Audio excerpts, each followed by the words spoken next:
பாகிஸ்தானின் கரியான் எனும் நகரம் மீது இந்திய ராணுவம் ட்ரோன் தாக்குதல் நடத்தியிருக்கிறது. ஒரே நேரத்தில் ஏராளமான ட்ரோன்கள் மூலம் கரியான் நகரில் இந்தியா தாக்குதல் நடத்தியிருக்கிறது.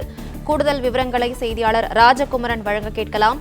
ராஜகுமரன், வேளாண் மற்றும் உணவு உற்பத்திக்கு முக்கியத்துவம் வாய்ந்த பாகிஸ்தானின் கரியான் நகரில் இந்தியா தற்போது ட்ரோன் தாக்குதல் நடத்தியிருக்கிறது. இது குறித்து மேலும் சொல்லுங்க. காரியான் என்கின்ற பகுதியிலே வெற்றிகரமாக இந்திய தாக்குதல் தொடங்கி இருக்கின்றது.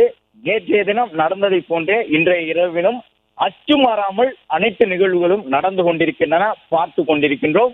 முதலில் தேவையில்லாத தாக்குதல்களை பாகிஸ்தான் தொடங்கியது. இந்திய வான் எல்லைக்குள் ஊடுருவி வந்து விமான நிலையங்கள் உள்ளிட்ட இடங்களில் எல்லாம் தாக்குதல் நடத்துவதற்கான ஒரு முயற்சியிலே ஈடுபட்டது.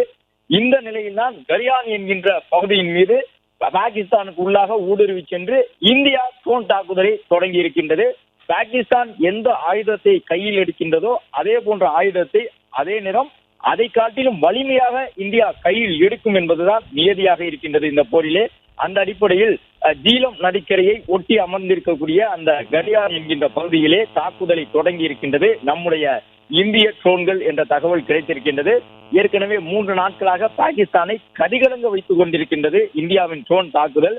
பாகிஸ்தானினுடைய முக்கியமான ராணுவ நிலையங்கள், பாகிஸ்தானில் அதி முக்கியத்துவம் வாய்ந்த நகரங்களாக இருக்கக்கூடிய ராவல்பிண்டி, இஸ்லாமாபாத், கராச்சி உள்ளிட்ட இடங்களில் எல்லாம் அடுத்தடுத்து இந்திய தரப்பில் தாக்குதல்கள் நடத்தப்பட்டிருந்தன. இந்த நிலையில்தான் கரியான் என்கின்ற பகுதியிலே இந்தியா தன்னுடைய தாக்குதலை தொடங்கி இருக்கின்றது. அதிக அளவிலான சிந்து நதி பகுதிகளை சார்ந்த விவசாயிகள் அதிகம் இருக்கக்கூடிய இந்த காரியான் பகுதி வேளாண் விளைநிலங்கள் அதிகம் இருக்கக்கூடிய பகுதி.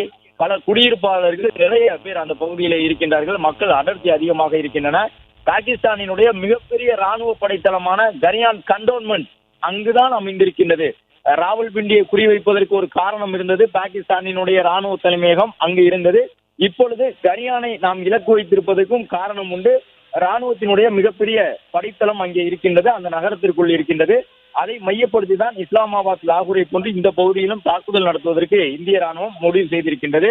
அங்க இருக்கக்கூடிய ராணுவ கண்டோன்மெண்டை குறிவைத்து இந்த தாக்குதல் நடத்தப்படுவதாக தகவல் தெரிய வந்திருக்கின்றது. பாகிஸ்தானினுடைய மிகப்பெரிய ராணுவ படைத்தளம் கரியான் கண்டோன்மெண்ட் நகரத்திற்கு வெளிப்பகுதியிலே அமைந்திருக்கின்றது.